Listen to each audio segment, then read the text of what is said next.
Dans les dessins animés, il y a bien souvent deux lectures, celle pour les enfants et celle pour les adultes. Et il y a aussi ma lecture préférée du monde entier, celle de la communication relationnelle. Toi qui manges du dessin animé régulièrement depuis que tu as un enfant, oula oui, tu as sûrement vu Vaiana, cette jeune fille qui vit sur une île et qui a vraiment envie d'aller au-delà du récif alors que son père, un gars bien costaud avec une grosse voix, le lui interdit. Et beau gosse aussi. Et qu'est-ce qu'elle finit par faire, Vaiana? Eh bien oui, elle va au-delà du récif. Et voilà. Comme d'hab. Alors, quelle leçon peut-on tirer de tout ça?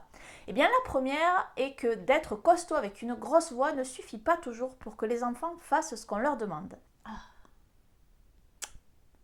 La seconde, c'est qu'interdire quelque chose à son enfant, c'est tout simplement prendre le risque qu'il le fasse quand même, mais en cachette.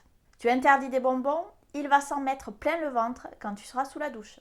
Tu interdis la télé, il l'allume dès que tu sors de la maison. Tu interdis le téléphone, il se débrouille pour le récupérer dès que tu as le dos tourné. Repense à toutes ces choses que tu faisais sans que tes parents le sachent quand tu étais plus jeune. Non, je vois pas. Les enfants sont très créatifs et ils le sont encore plus quand il s'agit d'obtenir ce qu'ils veulent. Il ne faut pas négliger leur besoin de satisfaire leurs envies. Car lorsque l'envie est trop forte, le pouvoir de l'adulte n'a que peu de poids, ou en tout cas pas durablement. Alors, lorsque ton enfant veut quelque chose, je t'invite à te questionner. À quel point en a-t-il envie? Qu'est-ce que ça lui apportera? Et si je le laisse faire, ça fait quoi? Est-ce que je lui ai bien expliqué les conséquences? Te poser ces questions te permettra d'y voir plus clair et de prendre des décisions en conscience.